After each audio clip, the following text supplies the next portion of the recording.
All right, so today what we're going to do is build a strategist's toolkit. We're talking about the tools you absolutely need to compete in the wild, unpredictable world of international business. You know, a world where even the most brilliant plan can get completely wrecked in a heartbeat. I mean, you've probably heard this quote from Mike Tyson, right? It's a classic for a reason, whether you're in a boxing ring or a boardroom, and it just perfectly nails the biggest challenge of global strategy. It's not really about your plan. It's about the punch you never see coming. You know how it is. We spend so much time looking inward, doing our SWOT analyses, obsessing over our own strengths and weaknesses. But the real make or break factors, those punches that can knock a company out cold, they almost always come from the outside. So today, we're looking at the tools that help you see those punches coming. So where's the action? Where are the biggest risks? And let's be honest, the greatest rewards in today's global economy? Well, all signs point to one place: emerging markets. They are the new center of gravity for international business. Okay, so let's just quickly get on the same page. On one side, you've got your advanced economies. Think post-industrial, service-based, high incomes. And on the other side, you have emerging markets. These are the places defined by super fast industrialization, incredible economic growth, and a middle class that is just booming. This is the new frontier.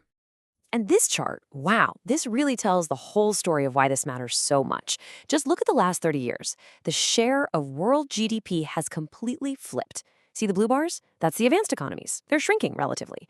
And the orange bars, the emerging markets, they are just surging. They've gone from less than a third of the world economy to now almost half. This isn't just some trend, it's a massive transformation. So what's behind all this?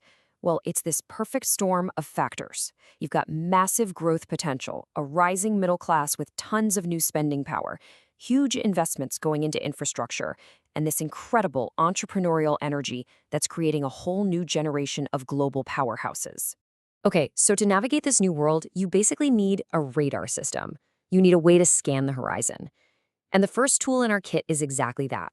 It's a strategic radar called the PESTLE framework, and it's designed to help you spot those threats and opportunities long before they become big problems.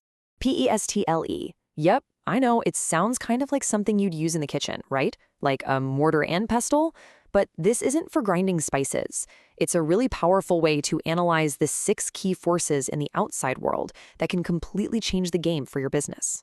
Let's just take the first letter, P, for political. This is all about how power can rewrite the rules of the game in an instant. So imagine you're a booming electric vehicle company. You've got a great product, a great plan. Then overnight, a government decides to slap a 100% tariff on your imported batteries. Suddenly, your costs double. Your whole strategy is up in smoke. That is a political punch. And PESTLE helps you scan for all of it. All right, so you've got your radar on, you've used PESTLE to see what's out there, the opportunities, the storms on the horizon. Now you've got to decide, do we make a move? And if so, when and how? Our next couple of tools answer those exact questions. This is called the OLI framework, and it gets to the very core of why a company would invest directly in another country. It says a firm needs this perfect trifecta of advantages. First is O, for ownership. You need something unique, like a patent or secret formula. L is for location. That foreign market has to offer something special, like cheaper labor or a key resource. And I is for internalization. It has to make more sense to do it yourself than to just license your tech to someone else.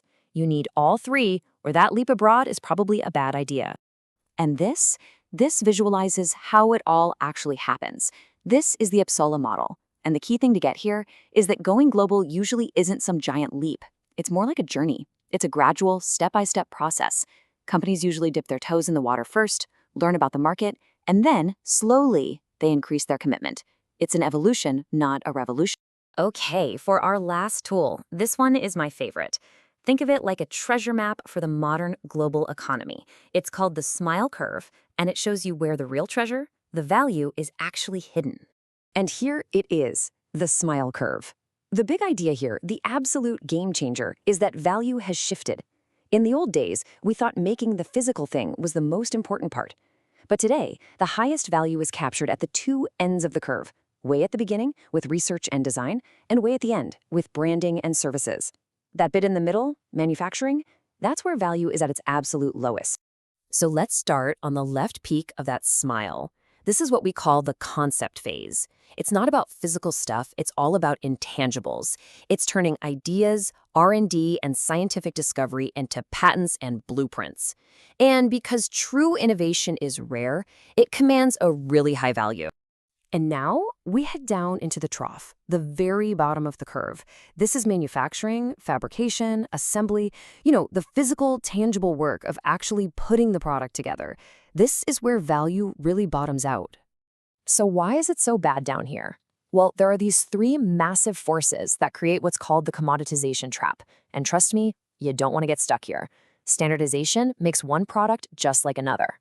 Global competition means someone, somewhere, will always do it cheaper. And automation just lowers the bar for everyone to get in the game.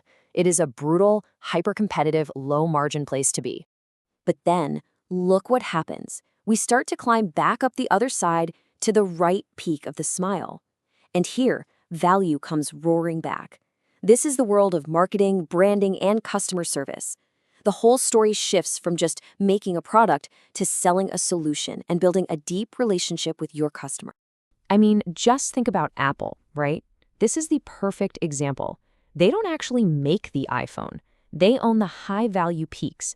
They design it in California, that's the left side of the smile, and they build the brand, the app store, the whole ecosystem, that's the right side. The actual assembly, the low-value trough, is outsourced. The phone itself has become just a vessel.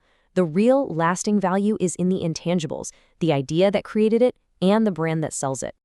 So that brings us to the big question, the one you need to ask yourself. When you look at your own work, your company, your industry, where are you on this curve? Are you stuck down in the trough, fighting over pennies and efficiency? Or are you positioned up on one of the high-value peaks of the smile, creating something the world can't easily copy? The answer to that question could define everything.